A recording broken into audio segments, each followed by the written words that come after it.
Now it's time to go inside the game with the VP of Operations at Ave Maria Radio, Steve Clark, and he takes us. I tell you, a really good look at sports, and it takes us so far inside the game, Steve. I got to tell you, last week I actually suffered an on-field injury during your report. Oh, Oh, that's really good, Ron. That's good. how's the therapy going, Ron? It's so far so good. The weekend helped. Good Well, morning, you know Steve. what? If you can't start this week, we can bring you off the bench. We're going to get some of these headlines out of the way, and then let's get into some discussion points. First of all, the Lions lose 16-9 to the Philadelphia Eagles last night. The defense played really well, Yeah. but What a the crazy offense was penalty, though. Wow. Oh, at the end of the game, yeah, but it's a horrible way to end a game that wasn't looking like it was going your way anyway. But the Lions offense is totally out of sync in the last few games, they've got a ton of yards, but speed kills. By the way, Detroit's got great speed, but what's also lethal is going 0 for 5 on fourth down. When the Yeah. Lions have been going 67% on the regular season so far. And at 6-4, if the season ended today, the Lions would be out of the playoffs. Wow, isn't Now, that crazy? the bad play calling or out of sync play calling was changed a couple of weeks ago when head coach Dan Campbell took over play calling duties. But Philadelphia's got a pretty good defense, and it's back to the drawing board. Speaking of going back to the drawing board, the Cleveland Browns once had 5 capable quarterbacks on their roster, and now they're searching for one. Yeah. The Browns losing to the Ravens 23-16. Shedeur Sanders finally makes his first appearance as a pro after starter Dylan Gabriel was taken out of the game with a concussion. Well, Sanders was 4 of 16 for 47 yards with an interception. I'm not sure he led the Browns to a single point. I don't know what the Browns are going to do, Ron Finn. What are they going to do? Who's going to start next week? I don't know, but I think they're revising their concessions menu. Well, Maybe they had that's a an important way to concession draw people in. Yeah. That's an important way to draw people in. All right, thank you for that input, Ron. There you go. Dave, let's go to you. Well, here's the thing. Look, Ohio Shedeur State, Oh, go ahead. I was just going to say, Go ahead, Shedeur Dave. Sanders, you had all these people pulling for him to get in.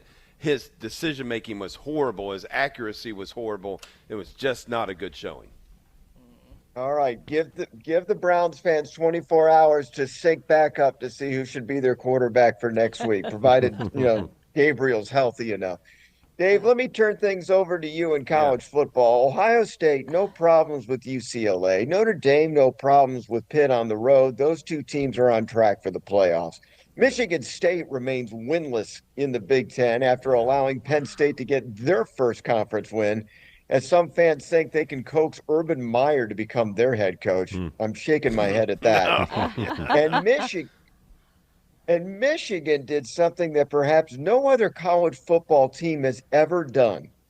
Turn the ball over 5 times while not forcing a turnover and still winning the game. Yeah. People are crawling through these statistic books to see if that has ever happened. They have not found an instance so far with those two caveats put together. Michigan escaping at Northwestern at Wrigley Field 24-22.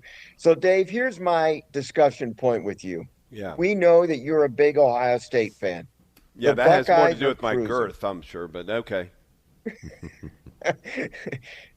As the Buckeyes continue to cruise, Yeah.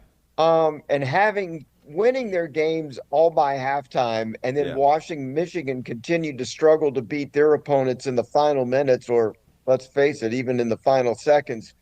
Dave, has Ohio State won this Michigan game already?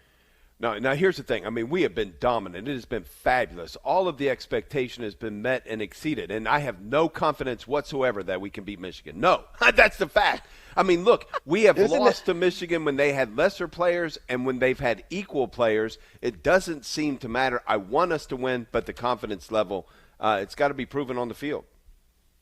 Isn't it weird if you're an outsider person, say living in Florida, Arizona, Oklahoma, you look at this and said, I'll bet the house that Michigan gets hosed by Ohio State.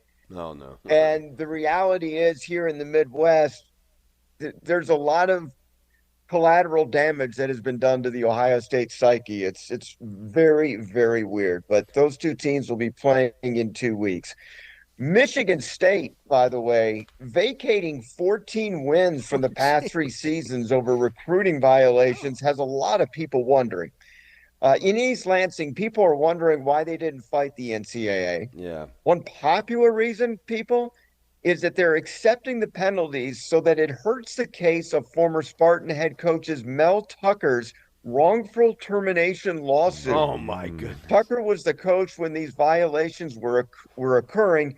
He was fired for sexual harassment, and now he feels that it's wrongful termination and is fighting them in court for his $75 million buyout package. But by accepting these penalties, maybe Michigan State feels that Mel Tucker has no longer a case since he's responsible for these recruiting violations. All I want And to of say, course, in Ann all I want to Yes. say to the Michigan Go State ahead. fans is this: the water is nice over here at Ohio State. Just come on. I'm just saying. Not only are you having a horrible season, now you're going back and vacating wins that you had in the past. It's a tough time right now. Love you guys, though. I know. Well, Dave, Thanks for it's sticking with your interesting. team. Michigan State fans have dipped in those Ohio State warm waters when attacking Michigan. I mean, Yeah, my yeah. enemy is therefore my Yeah, friend. that's right. And- Yeah. And over in Ann Arbor, more than a few Michigan fans are commenting on the irony about where the NCAA hammer ended up landing, Yeah. if you know what I mean. Yeah. Everybody Um, anticipating Michigan, and yet it's MSU. Yep. Good stuff. Last of all, look what the news could bring us today. The Athletic says that James Franklin could be the next head coach at Virginia Tech. Yeah. The Hokies have been discussing and courting Franklin for over a month. Franklin has been trying to be patient. There's a whole bunch of jobs opening in the SEC where he came from to see what's out there. But the rumor is that Virginia Tech is getting tired of waiting. This may not be James Franklin's first choice, but will it be any of his choices if he waits much longer? Let's see if any news comes out on Monday. And finally, we got Mike Loxley and Luke Fickell being told that they will be the head coach of their respective football teams in 2026. Perhaps this is because maybe those teams are thinking a big infusion of money's coming in that will help them anticipate of having a bigger budget to take people out of the portal. I love what Wisconsin says about Luke Fickell. They say he raises he has good character, and he's doing a good job with their student athletes. I hope that that's how they really feel, and they're putting their money where their mouth is regarding that. Not all about wins and losses.